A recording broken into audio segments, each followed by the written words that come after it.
B.A. O'Connell is an author and artist that seeks to soothe and shock with their words. And they're here with us just now. How are you doing? I'm good. I'm good. How are you? Yes, I'm doing great today.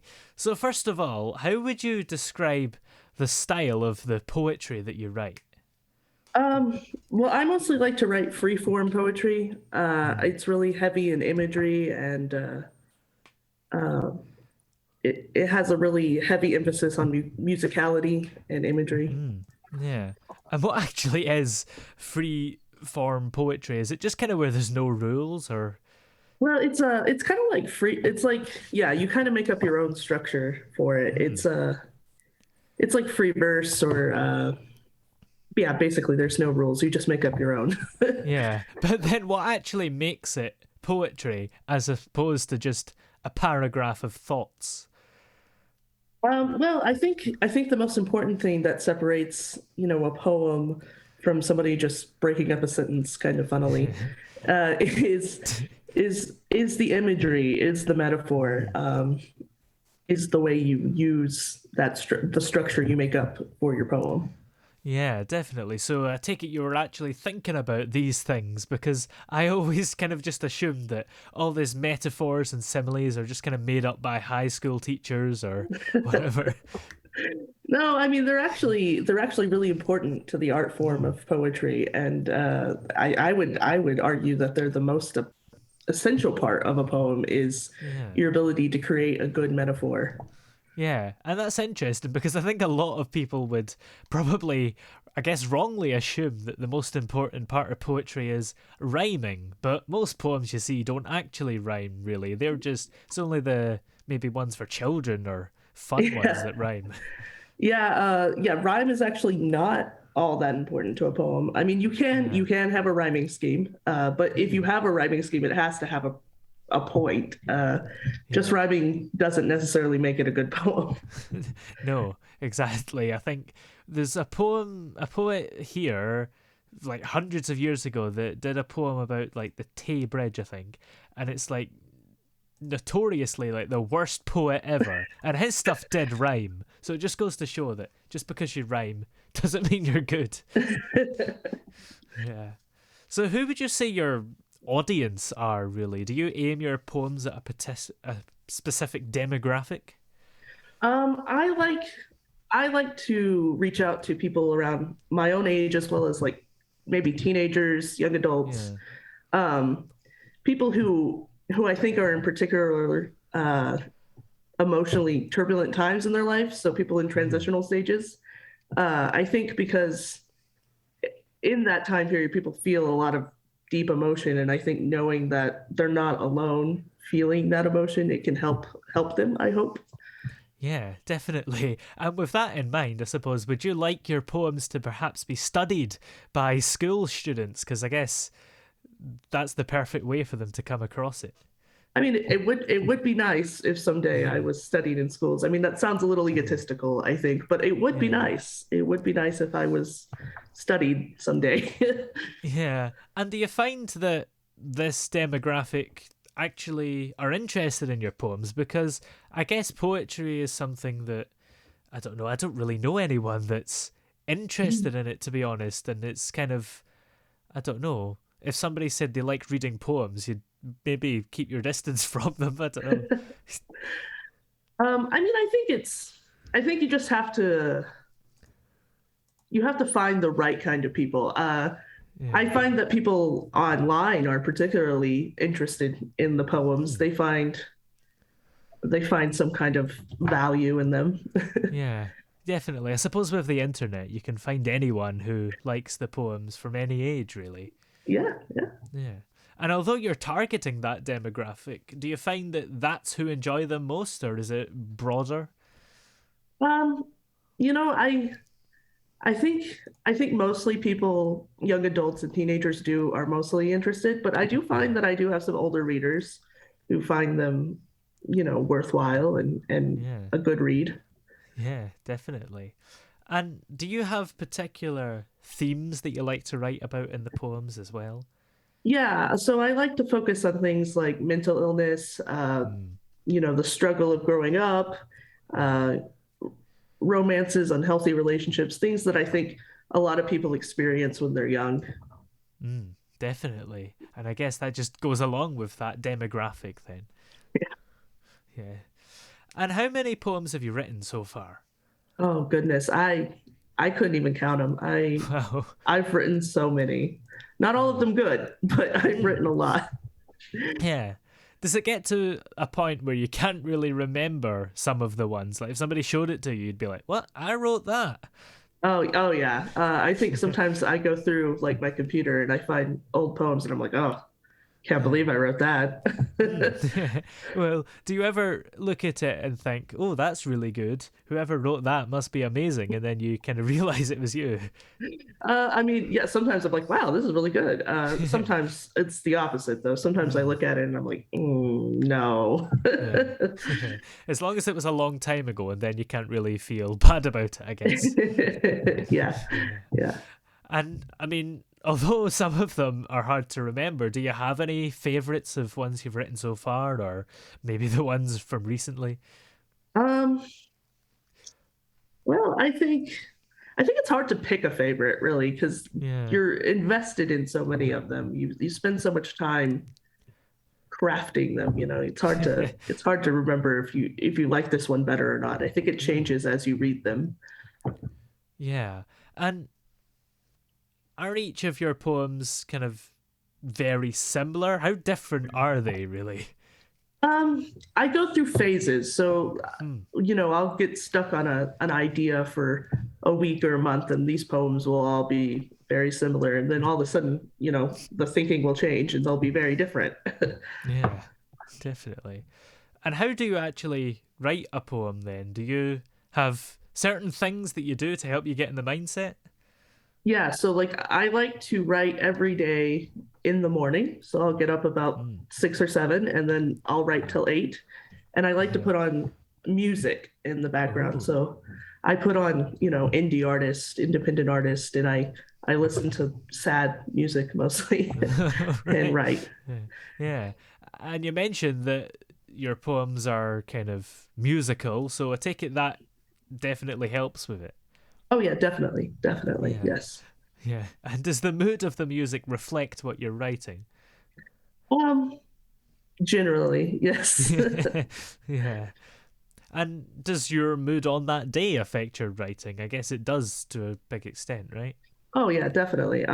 Depending on my mood and what I've been thinking about the day before, or when I woke up that morning, it can make a huge difference. Yeah, definitely. And where do you write as well? Um, I like to write at the local university in Plainview. I like to Ah, write there. I think it's interesting. You can get a lot of hmm. inspiration from people watching, just thinking about what's going through other people's heads. Yeah, that's interesting. I always like to do that, like at the airport, try and guess where people are going. Like, he's going to Amsterdam and all this kind of stuff. People watching is so fun, and you can get a lot of inspiration from it, really. And Oh all the yeah. weird people you see out and about. Yeah. And it's interesting doing it at a university rather than your own house. Do you feel like a bit of an imposter? Because I guess universities are actually pretty open more than you'd expect, right? So you Yeah, can actually go there. yeah. I mean, it's not like they check if you're a student Yeah. when you go there. I mean, it does sometimes feel a little strange when people will ask, you know, a question about a class or something, and you're like, oh, actually, I'm just here. Yeah. Yeah, definitely. Because you can go in the libraries and all sorts and use it. Yeah. hmm So, how long does it normally take you to write a poem on average? I would say between, you know, 20 to 30 minutes to get the draft down. And then Ah. there's just a long process of deciding if I like what I've done or Hmm. if it's actually a worthwhile poem, if I can Yeah. tinker with it. Yeah, and I guess do you release everything you do? Because I guess some stuff you can't release everything. There's probably not enough space on the internet, and also you might not be as proud of one poem as you are another. No, I'm definitely very picky about which poems I ultimately put in collections or online.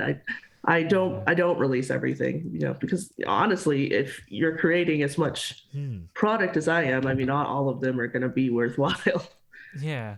And is it just your opinion on what you release? Because I think sometimes you might find that you might not like one you've done, but somebody else might come along and go, oh, that one's really good. Well, actually, the thing is, as much as I want people to read my poetry, I'm terrible at allowing people to read it, while I'm there, or Oh, if yeah. they know who I am, I just Hmm. maybe not. Yeah, I guess it's bad enough at school when you had to write a poem or something and you know that somebody was going to read it and mark it, and you just wait for the teacher to look at yours and you see them look puzzled, and that's the worst look. Yeah, yeah. Yeah, The criticism, I can't handle it from people I know. yeah, definitely. And do you do any research before you write? Because I guess if you're writing about specific topics that you might not know about, it helps. Yeah, I mean, I think I do a lot of not intentional research, but because Mm. so much of my poetry is written based on what I'm interested in or what I'm doing at the moment. A lot of Mm. times I'll get interested in some kind of part of history or some kind of writer or something, and they'll end up in my poetry, and I'll just have these facts because I've been looking them up anyway. Yeah, definitely. So let's go back to the very beginning. Where were you born exactly? I was born in Denver, Colorado. Ah, Yeah, yeah. and what was it like there? Was it fun? Well, I actually moved to Texas when I was about 2, so I don't remember Oh, much of Denver. But oh, Texas has been a wonderful place to grow up. I love Texas. I don't think I'd leave very willingly. mm, yeah. So I take it you're there now then. Yes, I am. Ah, and is that fun? It is fun. It is fun. I live in a Mm, small town, so it's pretty quiet. But yeah, we can get to Lubbock, which is where Texas Tech is, and there's some right. fun things to do there. So I have a good time. Yeah, definitely. It sounds it. And Texas is a massive place. So whereabouts is that area in terms of north, south, east, or west? It's north in the Panhandle, so it's in the little square part at the top of the state. Ah, oh, okay. Yeah, that makes sense then. Yeah, nice and north. Yeah, not as hot as the south as well, but I guess it's still pretty hot, isn't it? Yeah, it's pretty hot here. Yeah. So, what was your childhood and upbringing like in this Texas town? Well, my childhood was pretty normal until Hmm. about 15, when I got in trouble with the law, and Uh, I ended up going to a state school for 4 years, and hmm. that was different. It was interesting to say the least. Yeah. Well, state schools are pretty normal here. I don't know about over there. It's Is it different? it's like juvenile detention. It's like Oh. kiddie prison. Oh, right. Okay. Yeah. Yeah. Yeah. We just use that to mean a government-owned normal school. So that's interesting. Yeah. Yeah. And what was that experience like, really? Because I take it, it's very different to what you'd get in a normal school. Oh yeah, it was. I mean, it was. Uh, we did have classes and things, but mostly Mm. it was juvenile detention. I mean, we were there to pay for whatever we'd done against the law and Yeah. get disciplined. And it wasn't exactly fun. It wasn't exactly like a normal high school experience, but it helped me learn things. I think it made me a more empathetic and understanding person of people who've gone through difficulties. So Mm. Yeah. So I take it it's just like boarding school, but worse. yeah. Yeah. And how much of it is education then, and how much is punishment or rehabilitation or whatever? I mean, I'd say about 20% was spent on education and the rest was, Oh, spent yeah. on reforming us into Oh, model citizens. yeah. That's quite a tough percentage then. Yeah, Yeah. yeah. And was there any play involved, any fun, or I just mean, yeah. education and I mean, we had, they had a basketball team and I mm. mean, they played other juvenile delinquents, but um I mean, they did things to try to make it as normal as they could. I mean, Yeah. we did, you know, bingo and craft things, and they had a basketball team, and we had Mm. gym and stuff. I mean, they tried. Yeah. And do you feel that that experience helped you become not a criminal anymore, or could it have I made it mean, worse? it's definitely a strong deterrent. You certainly don't want to Yeah. go back to a place like that. But I also think it just helps. It helps. At least it helped me. I know it doesn't help everybody, but I think it helped me see that other people, they have their struggles, they have their problems. You can't be angry at the world because everybody's got things going on. Yeah, definitely. So before all that happened, what were you like as a child? I was mischievous. Mm. I was a bit of a rebel. Yeah. I liked to do things my own way. Yeah. And does that reflect in your poetry then? Given that you do free verse, you do things your own way. Yeah, I think so. I think I still have a strong rebel streak. I definitely Yeah. like to do things my own way, and I like to think I see the world in my own way. Um, Mm. so I think that's definitely very reflected in my poetry. Yeah. And did you have any favorite books or favorite poems even as a child? Let's see. As a child, I'm trying to think. What I had some favorite books for sure. I liked Yeah. I liked Harry Potter. I was very into Harry Potter. Oh yeah. Um, I also liked Call of the Wild. Not Call of the Wild. No, Mm. White Fang. I liked White Fang. Ah. I don't know if I've heard that one. What's So that one? White so White Fang is about Buck's son. So Buck is the dog in Call of the Wild, and Oh yeah. White Fang is the half wolf son, and it's his Oh. story about actually finding his way back to being a domestic dog from being a half wolf puppy. Oh, so it's a spin-off then. Yeah, yeah, spin-off sequel, yeah. Yeah, okay. I just saw the Harrison Ford movie of Call of the Wild last year, and that's all I know. So, yeah, that's Well, the the book only way I get the reference. the book is better than that movie. Yeah, I thought the movie was pretty boring, to be honest. Yeah, okay.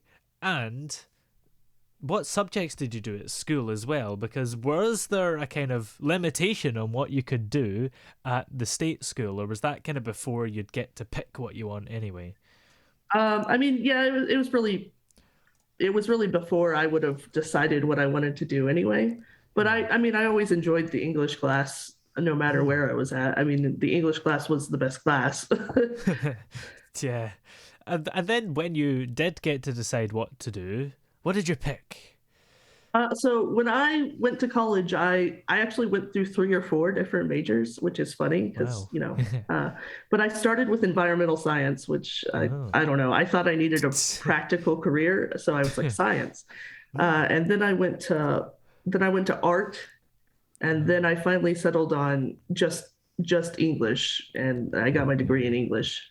Yeah. But then poetry is an art, so that second major could still work, but I Yeah. think that art is more Well, they were painting. thinking they were thinking more fine arts like sculpture and yeah, painting. Yeah, definitely. And when you inevitably did your major in English, did you realize then that this was something you wanted to spend all your life doing at 6 in the morning? Well, yeah, I mean, actually, I think I was my sophomore year, and I took a creative writing class, and I actually had been writing poetry for a while before this, but then I kind of realized, wow, this is actually kind of fun. I could do this for a long time. Yeah, definitely. And it's interesting because, you'd get a qualification at the end of that, but of course you don't really need a qualification to become a poet because you never have to apply for the job. So, Right. did you use that qualification for anything? So actually, mostly what I used college and grad school for was to make connections. So, Yeah. I now have the knowledge from my professors and the people at Wayland, actually in Plainview where I write, to Mm. know how to use the publishing industry and how to promote my books and things like that. Oh yeah, of course. And how did you get into poetry then? Because you mentioned that you were already writing it by that point. So, what was it that kick-started it? So I kind of learned that the way to deal with a lot of emotions, rather than being criminal, is to just express them in some way. And so I really got into poetry and using that as a way to vent things and get things out in the open. Yeah. So, did you write a lot of personal poems then? Oh yeah, yeah. I still do. I mean, I still write a Hmm. lot based on my own life. Yeah. And does the reader know it's your life, or are we just to assume it's a character? I mean, I would prefer to think of it as a persona, and I would Yeah. prefer for people to think of it as a persona because I don't want people to assume when I'm writing this poem that it's, necessarily 100% the truth about me. I want it to Yeah. be something universal, something people can use for themselves.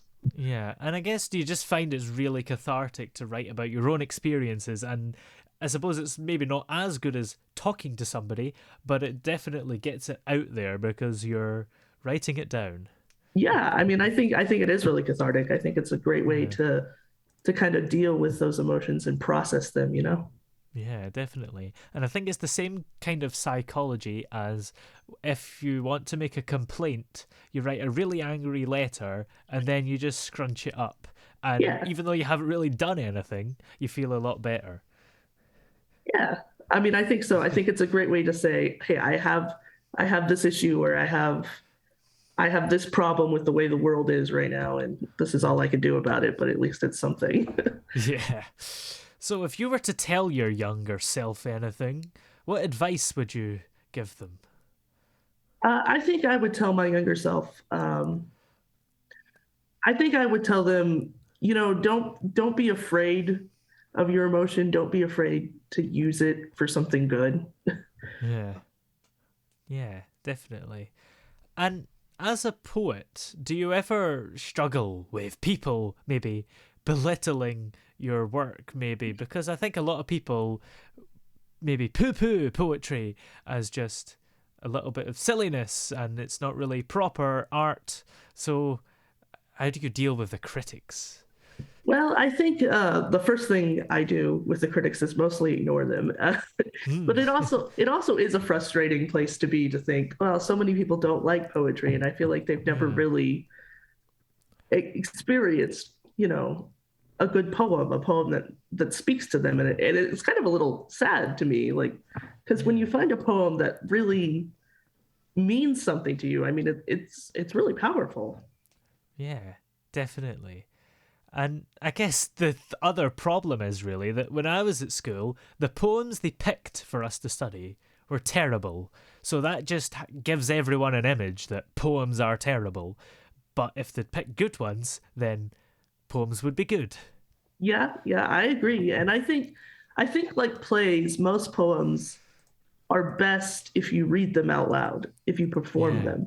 So I think if we showed people spoken word poetry, or had more readings of poetry instead of just handing them a paper and saying, hey, figure out what this means. I Yeah. think I think if people performed poetry, a lot more people would fall in love with it.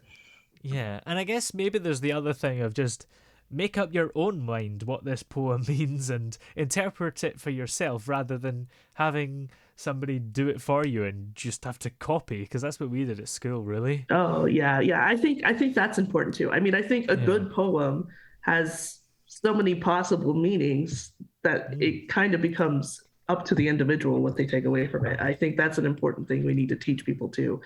Poems Yeah. don't have just this is what this means. Yeah. And do you have any favorite poets or poems yourself? I'm a huge fan of Jack Kerouac and Sylvia Plath. My favorite poem by Sylvia Plath is Lady Lazarus, and my Oh. favorite poem by Jack Kerouac. I'm really more into his novels, but he did write a lot of good poetry. He had a lot of good theories about poetry, so I like him a lot too. Yeah. And are there any poets or poetry styles that you don't like? I'm really not a fan of what I call Instagram poetry Oh, poems where they take a really simple idea and then they hammer you over the head with it where they feel like they have to explain themselves very thoroughly for oh. a very set meaning and it's very short. I just don't like that. It's you should respect your reader enough to figure out what you're trying to tell them, and B, like, what's the point? What are you doing? Do you have an example of that? Because I'm just trying to think like how that would be.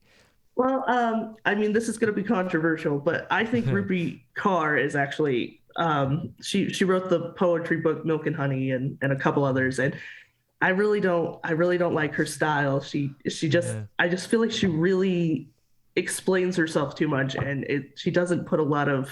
I mean, I'm sure she puts a lot of effort into her poems, and I'm sure she's very proud of her work, and congrats to her, and she's been published and all. But Yeah. it's just I just feel like that style of poetry is not particularly interesting to me, and I don't like it. Yeah, definitely. And I guess like Instagram poetry, it's all just to get likes, so they're gonna make it like that, really, Hmm. and just try and get as many people interested as they can, I guess, Yeah, even if it's yeah. not right. I don't really know what I'm saying anymore.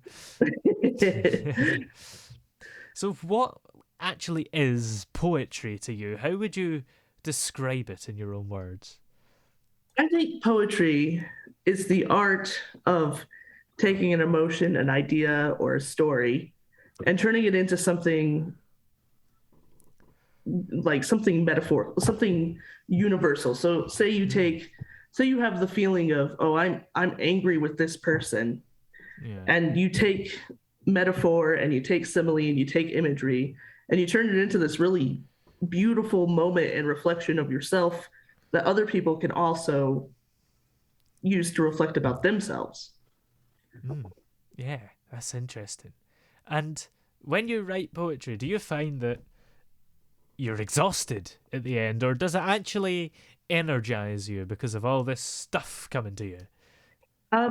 I start my day with it for a reason because yeah, Mm, it makes me feel A, like I've done something productive with my day, and B, like, yeah. yeah, really energized. Like, oh yeah, I finally got something out on the page. I can move on to my other mundane task of the day. Oh, yeah, that's interesting. And I guess the thing about doing it so early in the morning is that you've got something done so early and you don't have to worry about it for the rest of the day if you were going to. Yeah, yeah. Well, that's a nice thing is I've accomplished it. I've gotten it Mm, done. yeah, definitely. And you just have that accomplishment feeling for the rest of the day. Whereas if you left it till the evening, I think all day you would be thinking about what you're going to write, and the day would be kind of wasted in a way because the poetry Hmm. would become the point of the day. Oh yeah, absolutely, absolutely. Yeah, I would spend all day just thinking, oh, I got to get that done. I gotta figure out what I'm gonna write about. Yeah, it would Yeah, drive me nuts. yeah, definitely. And do you set an alarm to wake up at that time, or do you naturally wake up with insomnia or something? No, I pretty much just wake up around that time every day. I've Wow. been doing it so long, it's just a natural habit now.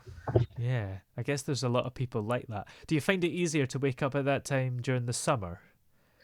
In the summer I might move it to wake up at 8 instead Oh, of instead of just 6. But I hmm. think uh I think it's easier to wake up that early in the winter actually because you're just kind of like, well, it's going to be dark all day anyway. So Oh, yeah, that's really interesting because I would have thought just like naturally, with to do with anatomy, your body kind of is easy finds it easier to wake up when it is light, I guess. well, no, I think the reason I sleep in so late in the summer is because frankly, I don't want to get up from Hmm. my nice air conditioned room to go Oh face the yeah. heat. Yeah, that's true. I suppose that's a problem we don't really have in the UK because we don't really have air conditioning in houses. So Mhm. we have that problem in the winter of I don't want to get up from my nice warm duvet to go out in the cold. But Yeah. then if you're going straight to a nice warm shower, that could be nice. Yeah. So where do you get your inspiration from then? Is it all sorts of different aspects of your life, or maybe stuff that's not your life but internet? Um, I mean, I think my inspiration comes from a lot of different places. Yeah, parts of it are from, whatever's going on in my life. Sometimes it's stuff going on in my friends' lives. Yeah. Yeah, stuff I've read about on the internet, current events. I Yeah. just get inspiration from all kinds of places. Yeah. And do you find it easy for the inspiration to come to you? Because if you're writing every day, sometimes you might run out of ideas. Yeah, I mean, there are days where it's like I don't have anything to say today. Yeah. I have nothing to write, and on those days, I think I just say, you know what, I'll come back to it tomorrow, see what happens. Yeah. And that's interesting because even though you do that, do you sometimes find that maybe even though you've got inspiration, you might just be sick of writing poems and want to do something else, or would Oh rather yeah, be playing a game? I don't know. oh yeah. I mean, there's plenty of days where I just have to say, you know what, I've written 16 poems this week. I'm Yeah. tired. I don't want to write any poems today. I want to watch YouTube or do something goofy. So I'll just take the break. I'll just say, you know what, if my brain doesn't want it, I don't need to do it. Yeah. And I guess it's important to do that because if you don't, then it'll just feel like a chore. Yeah, yeah, Yeah. absolutely. Yeah. Yeah, you don't want to force yourself. I mean, I know a lot of people will say if you're going to write, you need to write every day. But I think if you Mm. try to force yourself, it's just not going to be a good product. You're just not going to. Yeah. It'll just be rubbish. It's like when you write stuff for school. I just tried to think of the longest way to express something so that you could meet the word count. So it's just the same as that, really, but Yeah, you're yeah. typing absolute nonsense. Absolutely. Yes. And do you believe in writer's block necessarily? Oh, yeah. I mean, I know I've definitely experienced writer's block. Yeah. There's just days where nothing you put on the page is good enough for you, or Oh, yeah. you just can't think of an idea you are satisfied with. So, yeah, I definitely have experienced that. Yeah. And I take it you just get around that by having a Well, gap day. well, you take a break, but eventually you have to get to a point where it's like, well, I gotta write again. And when Yeah. you get to that point, you're gonna write a bunch of crap first, and you just gotta Yeah. you just gotta say, I gotta get the crud out of there, and then eventually Yeah. the good stuff will come back. Yeah. And what's the longest gap you've ever had due to lack of inspiration? Oh, I would say 2 or 3 months. That was really Wow. difficult too. Yeah, that was hard. Yeah. I didn't feel like doing it, and I Yeah. could not make myself, and it was hard. Yeah, Yeah. definitely. And in that case, what was it that got you back to doing it? I think I just said, uh, I writing poetry is what I do, and if I'm not writing poetry, then what am I doing? Yeah. And I said, I just got to do it. I just got to sit Hmm. down and write. And yeah, a lot of the first stuff that came out was real rough, but eventually it came back. Yeah. Yeah, definitely. And yeah, that's so interesting because there's so many things that we have to do in our lives that we just decide one day that we don't want to do anymore, even though we have to. And then eventually we get back to it somehow, and it just happens. I don't know why. Yeah. And your poems have been included in a few journals recently, right? Haven't they? Yes, yes, they have. I was in like Homology Lit, the Lavender Review, a few Yeah. places like that. Yeah. Yeah. And is that quite a good feeling then to be able to be featured there? Because I guess it means that someone appreciates what you're doing. Yeah, absolutely. I mean, it's a good feeling to know. Well, at least somebody read my poetry and appreciated it. I mean, more than read Yeah. it, they appreciated it. They wanted it to be a part of something they created, and that's a really Yeah. nice feeling. Yes. Yeah, definitely. They read it and thought it was good enough. Yeah. Yeah. Yeah. And is this your full time career, or do you have other things to pay the bills, or just not make No. money from poetry? I am a full-time poet. I wouldn't say Oh, it's a luxurious career, but yeah. it's definitely what I've dedicated myself to full-time, and I enjoy it tremendously. Yeah. And is it comfortable money, or is it more to do with the fun than the money you do it for? It's more for the fun. It's Yeah. definitely a starving artist kind of lifestyle, but I mean, I do it for the passion of the poetry. I do it because I love poetry. Yeah, definitely. And I think it's good to get to a stage in your life where you can do something that you like as your full time thing. Oh, definitely, definitely, yeah. Yeah. And if you weren't doing poetry as your full time career, if we call it that, what would you be doing, do you think? Would it be the art or the environmental science? I think if I hadn't decided to pursue poetry, no, poetry writing full time, I think I'd want to be a college professor. I think I'd want to be Oh, somebody who taught poetry or taught ah. creative writing. Yeah.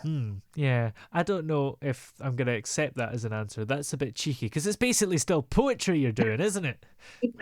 Well, if I wasn't doing anything related to poetry or English in any way, I think I would be a dream job. I think I would be, I don't know, maybe an artist. Yeah, an Yeah, artist. I think I'd do that.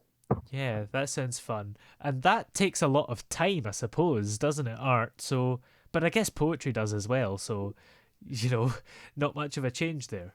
Yeah, not really. Just a Yeah. different type of project. And how would you compare them to? Do you think that poetry is equally as artful as art with a capital A? Yeah, I would think so. I mean, I think poetry is definitely, I like to call it painting with words. I think Yeah. Oh, yeah. you're trying to put a picture in people's minds, and Mm. it's instead of with paints, you're just using images and metaphors. Oh yeah. Although they say a picture paints 1,000 words, so you're gonna have to write an 1,000 word poem to match it. Not if you write a Yeah. good poem. You can get a very succinct poem done with a great Yeah. image if you're good at it. Yeah. I don't know if many people have the time for an 1,000 word poem, but one No. exists probably. Oh, probably. I mean, people have written epic poems, but Yeah. they've fallen out of favor. Yeah.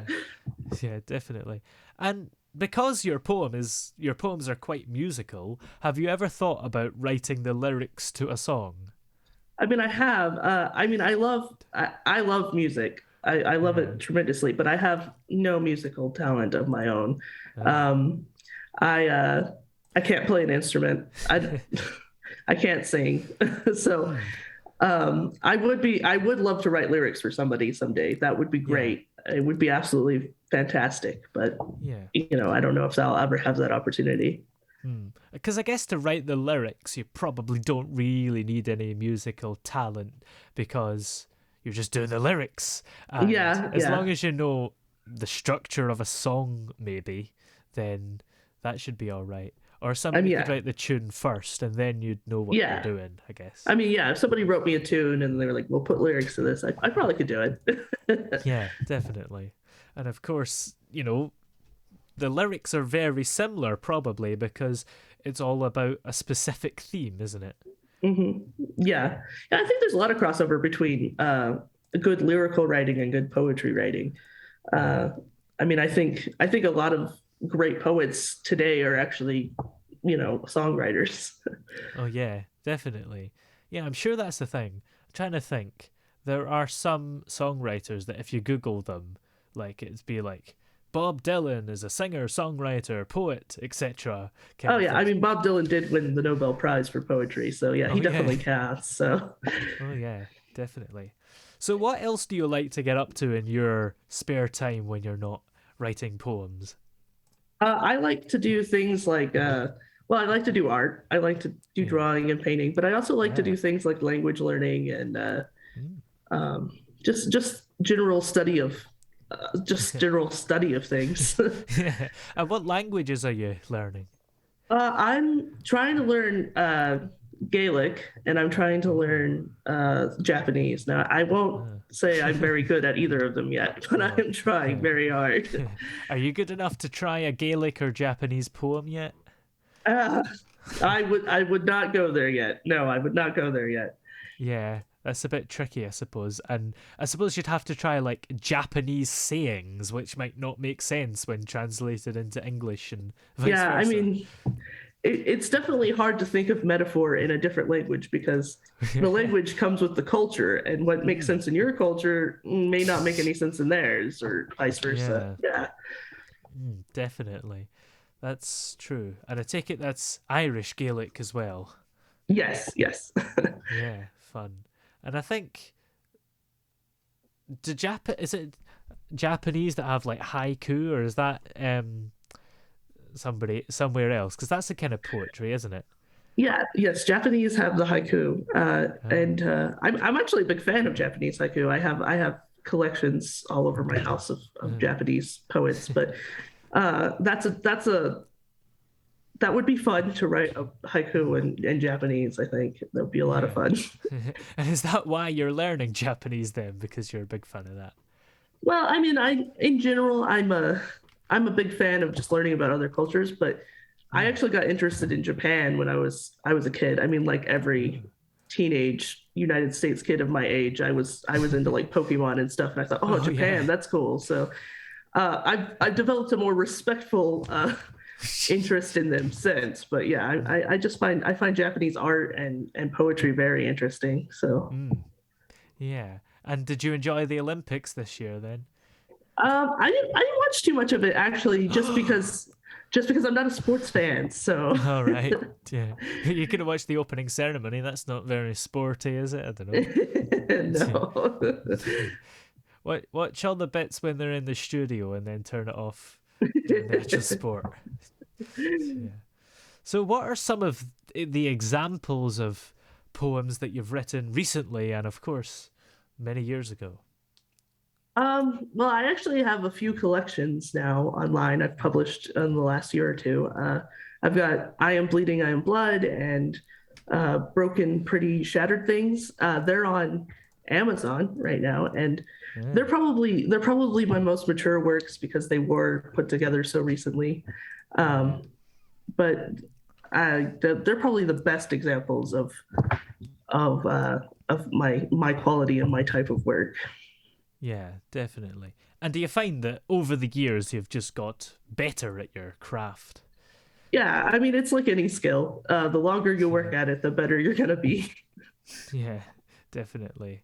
And it's all very well and good, us sitting here talking about your poems, but I hate to put you on the spot, but do you have any on you that you could read out just so people know what you're actually like?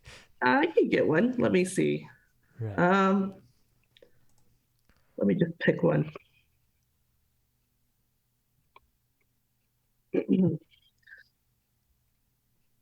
Okay, so this is from February 23rd this year, and it was the fourth Great. poem I wrote that day. And it Wow. says, I want to know you, like you obviously know me. I want your ways to be my ways. Move me, take my hands and move us together. I see your face when I look in the mirror. I want to be you, to sink, to exist in the same physical space as you, to breathe as you, to know the end as you do. Wow. That's incredible. Congratulations. You. Yeah. And how long did that one take you then? If that was the fourth of the day, presumably it was less than 6 hours.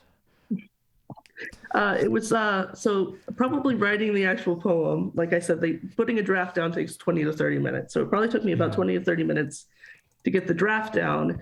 And then I usually let them sit for a week or two, and then I go through and see if there's anything I need to fix. And I don't know, editing can take an hour or two. So Yeah. probably an hour and a half plus the 2 weeks of waiting time. Oh, yeah. That's fun. And do you type them up when you're writing them in the morning, or do you kind of write them down first? Usually I have a notebook with me. I like the Yeah. feel of pencil on paper, and so I will write them in pencil, and then I will come back and type them up at the end of the week. Uh-huh. And have you ever dreamt a poem? Is that a thing? Yes, I have. I have. I don't know if I've dreamt a poem, but I have woken up in the middle of the night and been like, "Oh my god," and then written that down. So Oh, Yeah, that's a bit interesting. Did you keep a notepad by the bed or a voice recorder? I mean, I do have several notebooks in my room, yes, and Uh, I just write them down when they come to me. yeah, I've written them on the definitely. back of envelopes before, and they just come so suddenly. Yeah. And what can we expect from your most recent poems then in terms of their content?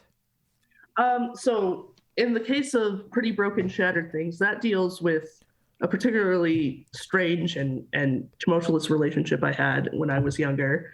And so Yeah. that deals a lot with unhealthy obsessions and romantic problems. And then I Am Bleeding, I Am Blood has a lot to do with being queer and questioning your religion and just the general angst of figuring out who you are. Yeah, and I like the covers for these as well because the I Am Bleeding, I Am Blood is literally got blood there, but it's kind of like a cool way. It's like painted or something, and it maybe looks a bit like the end of a dress, maybe. I don't know. Yeah, I kind of wanted it to look like, like ink and water, maybe, Yeah, so kind of the idea of the poetry as the blood, as the ink that, yeah. comes from the pain. Oh, that's deep. Yeah. I guess it's just like poetry. It's up to your own interpretation about Oh what the yeah, covers are. definitely. Yeah. Definitely. And this other picture here, it's got somebody with their head in their hands, it seems. Yeah, yeah, yeah. Yeah. The despair. Yeah. And is this person's emotion what happens in the poems a lot? Yeah, I mean, I think there is a lot of sadness and despair in the poetry in there, but I think there's Mm. also a bit of hope and a bit of self-reflection. That's like, yeah, this happened, but it's also I've got to keep moving forward. Yeah, definitely. So, what other stuff have you got coming up in the not too distant future? More poems, etc. I'm working on some more poems. I'm hoping to put into a collection, get published as a chapbook somewhere, and Yeah. I've also got some fiction ideas I'm working on. Oh. Um, I've written a short novella. It's called The Nightmares. Yeah. That first one is up, and I'm working on part two in the series right now. So Yeah, that's exciting. So you're branching out into books and stuff. yeah. Yeah. So what can you tell us about these books? Is it all top secret? It's not all top secret. So in the case Mm. of The Nightmares, so The Nightmares starts with Joe and Sam, who are best friends in high school. It's set in 2016, so they're Mm. you know they're typical, mid aughts teenagers, Yeah. and their friend, or well, Joe's friend, is acting strangely and involved in something shady, maybe aliens, maybe something else, and they're investigating it. And the book two picks up in the consequences of having found out what this friend's secret is and what they're going to do about it. Oh, that sounds thrilling. I can't wait for that. Yeah. And just something I've quickly read, which I can't believe I didn't notice before, but you actually nearly died 3 times in the same week once. Yes. So on a trip to Costa Rica, I went with my friends while I was studying Spanish for my undergrad, Oh. and so I don't like the ocean. I never liked the ocean, but they dragged me in. I don't know, just because they were gonna get me over my fear. I don't know, and That didn't so work. no, it didn't work. So they were teaching me how to jump with the waves and everything, and I Yeah. misjumped. I jumped too soon, and the wave came, and I panicked, and I ran back to the Oh. beach, and I nearly drowned in the waves. That was bad enough. Yeah. And then we were hiking, we were hiking to a bar to interview some locals for an assignment, and Oh. uh, I nearly got heat exhaustion and passed Oh. out and died. God. And then the last couple of nights we were there, we snuck into the resort pool, and it was just us. And I went down the big slide. I was a little drunk and I went down the big slide and the pool didn't have the lights on, so I couldn't figure out where the top was from the bottom, and I nearly drowned in Oh. there too. So Oh wow. Yeah, that can happen in water, can't it? You don't really know which way is up. yeah, yeah, yeah. Yeah, it's like space. And how have these near death experiences influenced your poetry, to bring it back around? Because I guess maybe you appreciate life more. I mean, yeah, it certainly teaches you to be more careful, not to jump into things. Yeah. But honestly, there's a lot of metaphors about water and the ocean in my poetry now. I think it's become a really powerful image of what it can mean to be careless with your life. So Yeah, definitely. And I guess, how's this last year been for you in lockdown? Because we haven't even mentioned that yet. Have you been enjoying the time to write poetry, or have you I just mean, not liked being stuck at home in general? it's been fun. It was fun for like the first month, maybe. It was like, oh yeah, I'm getting so Yeah. much done. And then as it continued to drag on, it was like, oh my God, I miss everybody. Yeah. I mean, if nothing's happening, there's no inspiration. Oh, It's yeah. depressing. Hmm. I don't want to write all the time about, the world ending. That's sad. Yeah, definitely. I guess the only inspiration was the pandemic. It's the only thing in the news, and the only place you could go was the shops, and Yeah. that's not really the best place to get inspiration, really. Write a pack about or write a poem about my favorite biscuits or cookies. Oh, Just yeah. yeah. I don't think Mm, people would be interested in that. yeah. Uh, Hogwarts. Yeah. So, where are we able to find all your poetry if we'd like to check it out? so I have it for sale. The collections and the short novellas are for sale on Amazon. Oh, Uh, they're either under Bridget O'Connell or B.A. O'Connell. Those are my two writing names. And then yeah. I also post pretty regularly on my Tumblr, which is hellish rebuke system at tumblr.com. And then those are the two main places you'd find it. And sometimes I put tweets out, and my handle is at once I ate a taco. Um, but it's Only once. only once. Did you nearly die or something? But yeah, those are the two main places, or the few main places you'll find it. Yeah. Yeah. And I take it, is it quite easy to publish poems on Amazon? Because that seems to be where everybody is putting their books these days. Yeah, I mean it's a pretty easy process. What's not easy, Yeah. this is a warning to all you people who want to self-publish or put a book on Amazon, is it's not easy to promote your own book. Oh. It's not easy to get the ads and everything. So you gotta go in with a game plan for that if you're gonna do it. Yeah, that's interesting because maybe Amazon would have reservations about you promoting your thing on their. Yeah, because I don't know, they might not like ads in their name or something. Is that why? Well, it's just, you have to, if you're running the ad campaign, if you don't have somebody running the ad campaign for you, or Oh, and you have no experience writing ads or a oh budget yeah, for it. I mean they'll let you put ads, but you have to pay for it and you have to write yeah, them and everything. So you got to be prepared for that kind of yeah. work. You've got to be a bit of a marketing expert as well, which Yeah. is not many people really. Right. You got to be prepared for that. Yeah, definitely. Well, thank you very much for coming on the show today. It's been great to have you here. Yes, thank you for having me. I enjoyed it.